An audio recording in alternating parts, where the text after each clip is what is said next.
Hi friends, எல்லாரும் எப்படி இருக்கீங்க? இன்றைக்கி உங்களுக்கு என்ன செஞ்சு காட்ட போகிறேன்னா, வெந்தயக்கீரை சப்பாத்தி தான் பண்ணி காட்ட போகிறேன். அது உடம்புக்கு ரொம்ப நல்லது. சுகர் இருக்கிறவங்க இந்த வெந்தயக்கீரை சப்பாத்தி எடுத்துங்க. இல்லை கீரையாவோ பண்ணி சாப்பிட்லாம், கூட்டு மாதிரி. பசங்களுக்கு வந்து இதுமாதிரி சப்பாத்தி பண்ணி கொடுத்தா சாப்பிட்ருவாங்க. இல்லைன்னா வந்து அது கொஞ்சம் கசப்பாக இருக்க, பருப்பெல்லாம் போட்டால் கசப்பு இருக்காது. இந்த மெத்தடில் பசங்களுக்கு பண்ணி கொடுங்க. அதுக்கு வெந்தயக்கீரை, கொத்தமல்லி, கோதுமை மாவு எல்லா பொருட்களையும் எடுத்து வச்சுருக்கேன். ஒரு கட்டு வந்து வெந்தயக்கீரை எடுத்து வச்சுருக்கேன். கொத்தமல்லி வந்து கொஞ்சம் கட் பண்ணி வச்சுருக்கேன். சில்லி பவுட்ரு, மஞ்சள் பொடி, இது கரம் மசாலா, உப்பு, பெருங்காயம் எல்லாம் எடுத்து வச்சுருக்கேன். இப்போ வந்து நம்ம வந்து கரம் மசாலா ஒரு டீஸ்பூனு, சில்லி பவுட்ரு வந்து ஒரு டீஸ்பூனு, மஞ்சள் பொடி அரை டீஸ்பூனு எல்லாம் போட்டிருக்கேன்.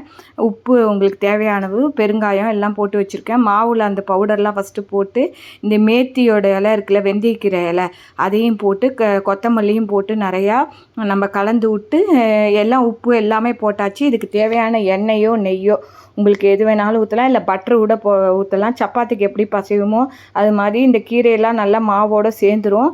நல்லா கையால் மசிச்சு விட்டுட்டு அதுக்கப்புறம் வந்து நம்ம தண்ணியை ஊற்றி கொஞ்சம் கொஞ்சமாக பசையுங்க.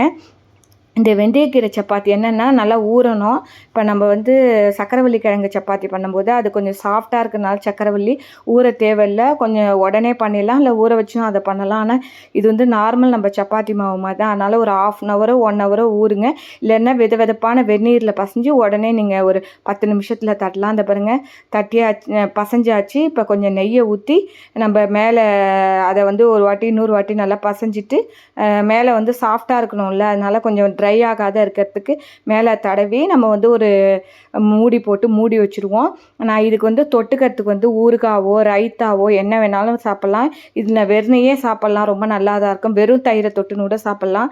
நான் அதுக்கு வந்து ரைத்தா பண்ண போகிறேன். உங்களுக்கு எல்லாருக்குமே ரைத்தா பண்ண தெரியும். நான் பண்ணும்போது அப்படியே காட்டுவோன்ட்டு தயிரில் கடுகு போட்டு தாளித்து கொட்டி வச்சுருக்கேன். வேணால் நீங்கள் தாளித்து கொட்டுங்க, இல்லைன்னா அப்படி நல்லாயிருக்கும். அதனால் இப்போ குக்கும்பரை நல்லா தோல் சீவிட்டு நான் வந்து சீவரத்தில் சீவி வச்சுருக்கேன்.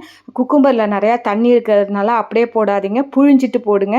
அந்த தண்ணியை வேஸ்ட் பண்ண வேண்டாம். அது மாதிரி ஒரு வெங்காயம், எப்போதும் குக்கும்பர் பண்ணாத மிக்ஸ் பண்ணி இது மாதிரி வெங்காயம், கேரட்டு எல்லாம் துருவி போடலாம். கொத்தமல்லியும் போட்டு குக்கும்பர் கொஞ்சம் போட்டு எல்லாத்தையும் போட்டு இதுக்கு தேவையான உப்பு போட்டு நம்ம வந்து குக்கும்பர் ரெடி பண்ண வேண்டியதான். அந்த தண்ணியை வேஸ்ட் பண்ண தேவையில்லை. ஏன்னா அந்த தண்ணி இப்போ வெய்ய காலம் வேறு, குக்கும்பர் வாட்டரை அப்படியே குடிச்சிடலாம் நம்ம. இப்போ இதை கலக்கி விட வேண்டியதான். சுவையான இது குக்கும்பர் ஆனியன் ரைத்தா ரெடி. இதேமாதிரி நம்ம வந்து அடிக்கடி பண்ணி ரைத்தா பண்ணி இந்த வெய்ய காலத்துக்கு சாப்பிடுவோம். இப்போ டெய்லி நம்ம வந்து சமையலில் வந்து குழம்பு, ரசம், கறி பண்ணாலும் ஒரு ரைத்தா பண்ணி சாப்பிடுங்க, ரொம்ப நல்லது உடம்புக்கு. இப்போ ரெடி ஆயிடுச்சு. இப்போ மாவு வந்து நல்லா ஊறிடுச்சு. 1 ஹவர் நான் ஊற வச்சுருக்கேன். ஊறியாச்சு. நல்லா பசைஞ்சிட்டு ஒரு 3 உருண்டையாக எடுத்துக்க போகிறேன். ஏன்னா எங்கள் ஹஸ்பண்டுக்கு இன்றைக்கி லஞ்சாக இதை கொடுத்துடலான்ட்டு நான் பிளான் பண்ணினேன் முன்னாடி.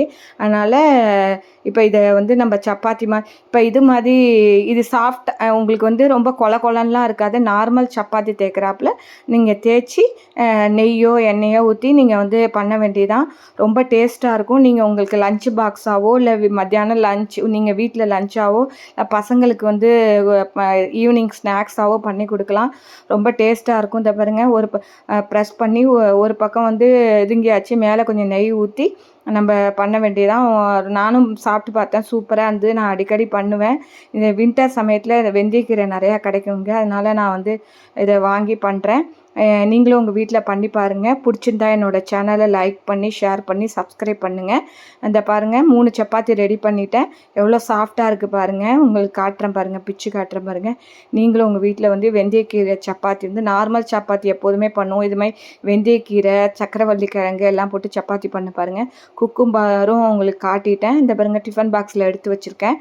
Thank you friends. பிடிச்சிருந்தா லைக் பண்ணுங்கள். பாய்.